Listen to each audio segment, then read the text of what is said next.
बिस्मिल्लाहिर्रहमानिर्रहीम। Welcome to Pacific group of colleges Multan campus. आज का जो लेक्चर हमारा है वो है चैप्टर नंबर 13 लेक्चर नंबर 4 और टॉपिक्स हैं आज के हमारे respiration in fish, frog and birds.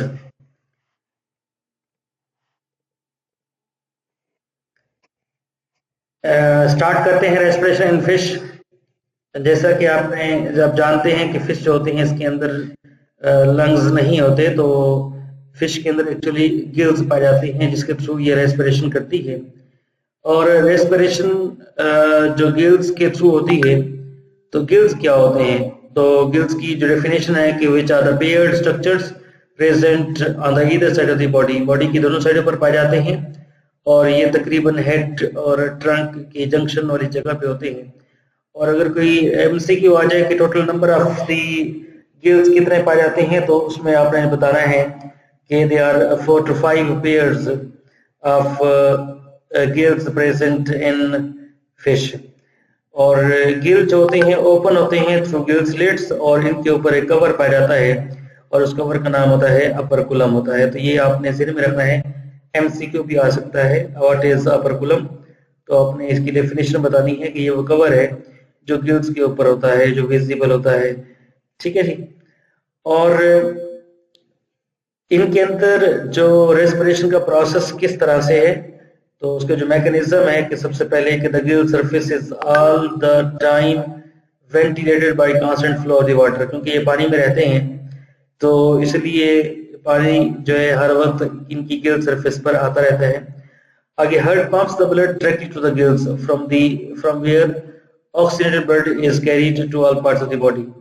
के जो हार्ट होता है वो पंप करता है ब्लड और वो ब्लड पहुंचता है गिल्स के पास, और जहां से जो होता है वो वहां से होता हुआ फिर पूरी बॉडी में ब्लड चला जाता है। इसका मतलब ये है कि वो हार्ट जिसके अंदर ब्लड जो होता है वो पहले जाएगा लंग्स में ऑक्सीजनेट होने के लिए, फिर वापस आएगा हार्ट के अंदर, फिर हार्ट से फिर पूरी बॉडी में जाएगा।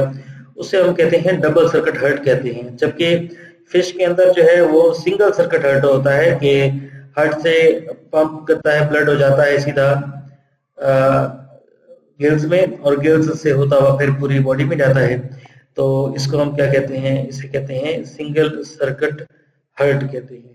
तो ये 14 चैप्टर में भी दिया हुआ है कि what is the difference between single circuit heart and double circuit heart. तो आपने याद रखना है सिंगल सर्किट हार्ट फिश में होता है, जबकि डबल सर्किट हार्ट जो होता है वो इंसान के अंदर होता है। ठीक है जी। इनका मैकेनिज्म जो है वो क्या है रेस्पिरेशन का? तो आपने ये याद रखना है कि जो ब्लड होता है उसके अंदर डीऑक्सीजनेटेड ब्लड होता है, जो कि बाद में उसकी ऑक्सीजनेशन होती है। तो the blood enters the posterior side of the heart and after passing through the different chambers is pumped into the gills. सारा मतलब कि ब्लड आता है गिल्स के अंदर। Water enters through the mouth and after passing over the gills move out of the body through the Gill openings. ये पानी जो होता है वो एंटर होता है इनटू गिल्स। सिंपल सा इसका जवाब है। यहाँ डायग्राम में भी आप देख सकते हैं कि यहाँ पे ये गिल्स हैं और गिल के साथ यहाँ पर ये गिल फिलामेंट्स हैं जिनके अंदर ये ब्लड कैपिलरीज शो हो रही होंगी। जो ब्लू है ये रिप्रेजेंट करती हैं कि यहाँ पे ब्लड डीऑक्सीजनेटेड है या यहाँ पर ऑक्सीजन का लेवल कम है, ऑक्सीजन पर ब्लड है। और जबकि ये जो रेड है it shows that here is oxygen rich blood. तो पानी जो है आपके सामने यहाँ से गुजर रहा है और यहाँ से इनकी ऑक्सीजनेशन होती है। यहाँ पर अपरकुलम के हवाले से है कि जो गिल्स के बाहर कवर होता है उसका नाम होता है, उसे अपरकुलम कहते हैं। अब आप यहाँ देख सकते हैं कि ये माउथ एंड ट्रंक जंक्शन पर ये गिल्स पाए जाते हैं। तो ये जो स्टार्ट में लिखा हुआ था हमारे टेक्स्ट बुक में, ये आपने याद रखना है कि जो गिल्स है उनकी लोकेशन कहाँ पे है। ठीक है जी। जबकि फ्रॉग के अंदर जो रेस्पिरेशन होती है उसके पहले फ्रॉग के हम पार्ट्स पढ़ेंगे।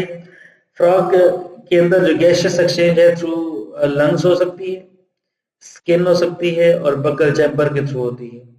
तो मेनली दो तरह की रेस्पिरेशन होती हैं। जहां ब्लड की बात होती है तो ब्लड कैपिलरीज अगर उसके स्किन में जो पाई जाती हैं अगर वहां से होती है तो उसे हम क्यूटेनियस रेस्पिरेशन कहते हैं। जबकि अगर होती है लंग्स के थ्रू होती है तो उसे हम पल्मोनरी रेस्पिरेशन कहते हैं। हमारे अंदर पल्मोनरी रेस्पिरेशन होती है, जबकि फ्रॉग के अंदर दोनों तरह की होती है। अगर स्किन के थ्रू होगी, स्किन के थ्रू क्यों होती है, इसका जवाब ये है कि स्किन के अंदर ब्लड कैपिलरीज पाई जाती हैं जिनके थ्रू एक्सचेंज ऑफ गैस होता है, जबकि लंग्स के थ्रू भी एक्सचेंज ऑफ गैस होता है। तो दोनों तरह से क्यूटेनियस और पल्मोनरी रेस्पिरेशन होती है। तो आपने ये याद रखना है कि पेपर में शॉर्ट क्वेश्चन आ सकता है कि what is difference between cutaneous and pulmonary respiration. Process इसका बड़ा आसान है, आपने पाथवे याद रखना है। जैसा कि आपने कॉकरोच में याद रखा था कि नोस्ट्रल्स में ब्लड एयर एंटर होगी, और नोस्ट्रल्स जो नथने इसे उर्दू में कहते हैं, जो नाक के जो सुराख होते हैं, तो नोस्ट्रल्स के थ्रू एयर एंटर होगी और एयर जाएगी नोस्ट्रल से माउथ, फिर माउथ क्लोज हो जाता है। और मतलब है कि उसके उस टाइम पर, जिस टाइम पे नोस्ट्रल्स ओपन होते हैं, माउथ क्लोज होता है। तो नोस्ट्रल से आगे कहाँ जाती है कि नोस्ट्रल से जाती है बकल कैविटी में, और नोस्ट्रल्स होते हैं after entry of the air, nostrils close होते हैं और उसके बाद बकल कैविटी रेज होती है, ताकि वो रेज होगी तो ही जो एयर है वो एंटर होगी इनटू लंग्स। आपको डायग्राम में दिखा देता हूँ यहाँ पे कि इसके अंदर आपको बड़ा इजीली यहाँ पे समझ आ जाएगा कि ये इसकी बकल कैविटी है। ओके, जब एयर इस नोस्ट्रल के थ्रू एंटर होती है तो ये माउथ क्लोज हो जाता है, ठीक है जी। और उस क्लोज होने के बाद ये बकल कैविटी क्या करेगी, ये बकल कैविटी ऊपर की तरफ रेज करेगी। जैसे रेज करेगी तो यहाँ से हवा दाखिल होगी, कहाँ से, इसके अंदर, ये लंग्स के अंदर जाएगी। जब तक बकल कैविटी रेज नहीं करेगी, एयर जो होती है that can not be pushed into the lungs. Okay जी, तो ये एमसीक्यू आ सकता है कि during inspiration buccal cavity is raised, और ड्यूरिंग एक्सपायरेशन बकल कैविटी जो होती है वो डाउनवर्ड, क्योंकि यहाँ से लंग से हवा जाती है इसके अंदर, ठीक है, तो इसलिए ये फूल जाता है या ये डाउनवर्ड मूव करती है। तो ये आपने याद रखना है। तो इसलिए ये इंस्पायरेशन में floor of the buccal cavity is raised और air push into the lungs, इसे हम कहते हैं इनहेलेशन और इंस्पायरेशन कहते हैं। जबकि इसी तरह से इसका जो रिवर्स प्रोसेस है उसे हम कहेंगे एक्सपायरेशन कहते हैं। लंग्स की जो प्रॉपर्टीज हैं तो ये याद रखना है। डायग्राम में जैसे आपको मैंने दिखाया कि लंग्स होती हैं that is like a balloon, ये बैलून टाइप का आपको नजर आ रहे हैं, ठीक है जी। तो इसकी जो इनर सरफेस होती है लंग्स की, वहां पर एयर चैम्बर्स होते हैं, और एयर चैम्बर्स होते हैं वहां पर ब्लड कैपिलरीज होती हैं, और ब्लड कैपिलरीज वो जगह होती है जहां से एक्सचेंज ऑफ गैस होता है। तो जो हमने स्टार्ट में पढ़ा था कि what are the properties of respiratory surfaces, वहां लिखा हुआ था कि network of the capillaries, capillary network होगा तो जहां से एक्सचेंज ऑफ गैस होगा। तो व्हाट इज एक्सहेलेशन, कि अब गैस होती है जो कि वो उसमें एक्सचेंज कैसे होना है, बाहर कैसे निकलना है। तो जो कंज्यूम्ड एयर होती है वो after gaseous exchange moves outward, और लंग से आउटवर्ड होती है, और उसके जो बिल्कुल प्रोसेस जो अभी हमने पढ़ा इसके बिल्कुल अपोजिट होता है। तो ये हमारे टेक्स्ट बुक की डायग्राम है जिसमें आप देख सकते हैं यहाँ पर floor of the buccal cavity, इसके अंदर जो है यहाँ पे ये फ्लोर ऑफ बकल कैविटी अगर लोअर होती है, लोअर का मतलब है कि अब इसके अंदर गैस अवेलेबल है। अगर ये बाहर निकलेगी एक्सपायरेशन के लिए लोअर होती है, ठीक है जी, ताकि यहाँ से वो गैस को बाहर निकाले, ये इसका नोस्ट्रल्स ओपन हो जाएंगी, एक्सपायरेशन हो जाएगी। जबकि जब हवा इसमें दाखिल होगी, यहाँ से नोस्ट्रल्स होते हैं वो दाखिल होने के बाद क्लोज होंगे, और क्लोज होने के बाद बकल कैविटी लोअर होगी, ठीक है, ये यहाँ से रेज करेगी बकल कैविटी। जैसे रेज करेगी तो हवा जो होती है वो इजीली यहाँ से इस लंग्स में दाखिल हो जाएगी, ठीक है जी, और लंग्स होते हैं वो इन्फ्लेट कर देती है। ये डायग्राम बड़ी क्लियर है, यहाँ से आपको इजीली समझ आ जाएगा, ठीक है जी। ये पार्ट्स है, नोस्ट्रल्स है, माउथ कैविटी है, ये लंग्स है। अब आते हैं last one which is about birds. Birds के अंदर अगर एमसीक्यू आ जाए कि रेस्पिरेशन किसके अंदर एफिशिएंट होती है तो बर्ड्स में होती है, ठीक है जी। ये एमसीक्यू है, बहुत इंपॉर्टेंट एमसीक्यू। और the birds are very active animals with high metabolic rate, और इसलिए क्योंकि मेटाबॉलिज्म ज़्यादा होगा इसलिए उनको ज़्यादा ऑक्सीजन चाहिए होती है। और इनके जो रेस्पिरेशन होती है वो वन वे होती है, ठीक है जी, वन वे रेस्पिरेशन होती है। और इसकी वन वे कैसे होती है कि there is one way flow of the air through the lungs and the air is renewed after inspiration. यहाँ इसको मजीद समझ लेते हैं कि एक एमसीक्यू आता है, बहुत ही इंपॉर्टेंट एमसीक्यू भी है, शॉर्ट क्वेश्चन भी पेपर में आ चुका है कि व्हाट आर पैराब्रोंकाई। पैराब्रोंकाई जिस तरह से हमारी बॉडी में एल्वियोलाई पाए जाते हैं which is the last parts of the bronchioles. और ब्रोंकियोल्स की एंड जो होता है वो एक छोटे से सैक लाइक स्ट्रक्चर में कन्वर्ट होता है हमारी बॉडी में, उसे हम एल्वियोलाई कहते हैं। जबकि इनके अंदर पैराब्रोंकाई होते हैं, वहां पर हमारे पास वो जो ग्रेप लाइक स्ट्रक्चर्स होते हैं उसको हम एल्वियोलाई कहते हैं, यहाँ पर इन्हें पैराब्रोंकाई कहते हैं। और पैराब्रोंकाई जो होते हैं वो ओपन होते हैं एट बोथ एंड्स ताकि एयर जो होती है वो वेंटिलेट कर सके, क्रॉस कर सके। और इनके अंदर जो मैकेनिज्म होता है वो बिल्कुल काउंटर करंट होता है, जैसे हमारे अंदर भी होता है, इवन किडनीज में भी होता है काउंटर करंट जो मल्टीप्लायर होता है। इसका आसान मतलब ये होता है कि अपोजिट फ्लो होता है, ठीक है जी। ब्लड की डायरेक्शन जो होती है और हवा की डायरेक्शन दोनों की अपोजिट होती है, इसे हम कहते हैं पैराब्रोंकाई कहते हैं, ठीक है जी।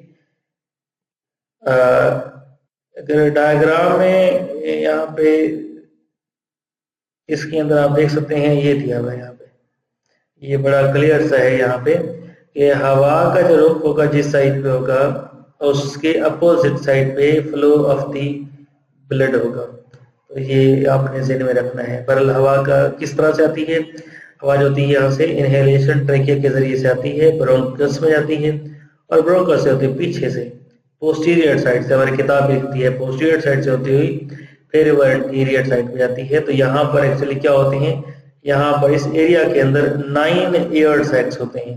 अभी आप देख सकते हैं ये एयर सैक्स हैं, ये एक एयर सैक है, ये दूसरा है, तीसरा एयर सैक है, ठीक है, ये चौथा है। और एयर सैक आपने ये याद रखना है कि एयर सैक इनका जो हवा का जो रुख होता है, डायरेक्शन होती है, वो from the posterior side to the anterior side होती है। हवा पहले पोस्टीरियर सैक में आती है, फिर ये जो रेड कलर का शो हो रहा है ये लंग्स है, तो ये फेफड़े हैं और हवा जो होती है पोस्टीरियर साइड से लंग्स में आती है, फिर यहाँ से ये जो बाकी एयर सैक्स है यहाँ से होती है फिर वापस आती है। तो इसको हम समझ लेते हैं यहाँ से कि जो एयर सैक्स होते हैं दे lungs have also developed several extensions known as air sacs which reach all parts of the body and even penetrate some of the bones।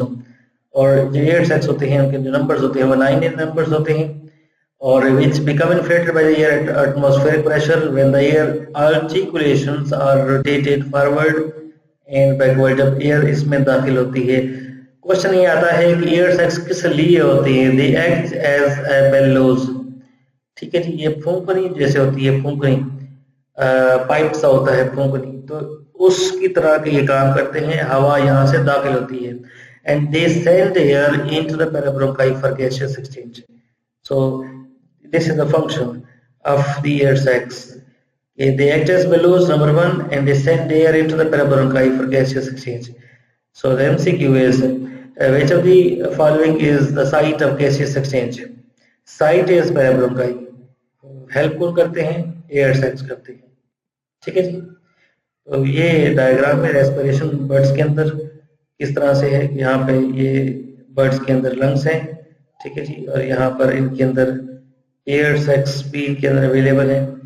तो बहरहाल सिंपल सा डायग्राम ये वाली है जहाँ से आपको इसलिए क्लियर हो जाएगा कि इनके अंदर गैसियस एक्सचेंज किस रास्ते के जरिए से होती है। जैसे आपको बताया कि कुछ एयर सैक्स ऐसे भी होते हैं कि they are penetrating into the bones, तो ये भी आपने माइंड में रखना है, ठीक है जी। तो ये डायग्राम आपके सामने है। तो ये पोस्टीरियर एयर सैक है, सबसे पहले जैसे आपको बताया एयर एंटर होगी, सबसे पहले पोस्टीरियर एयर सैक में आएगी, उसके बाद फिर ये जाएगी यहाँ से होती हुई सीधी एंटीरियर एयर सैक्स में जाएगी, ठीक है। और एंटीरियर एयर सैक्स से होती हुई फिर यहाँ से होती हुई तो फिर ये एक्सेल हो जाएगी, ठीक है जी। तो this is about the air sacs. ये जो एयर सैक्स का फंक्शन क्या है हवा का रास्ता कौन सा होता है, कि हवा जो है इनहेलेशन जब होती है तो ट्रैकिया से होती हुई पोस्टीरियर, वहां से लंग्स, वहां से एंटीरियर ईयर सैक्स, वहां से होती हुई फिर वापस। तो इस तरह से रेस्पिरेशन होती है बर्ड्स के अंदर। Thank you so much.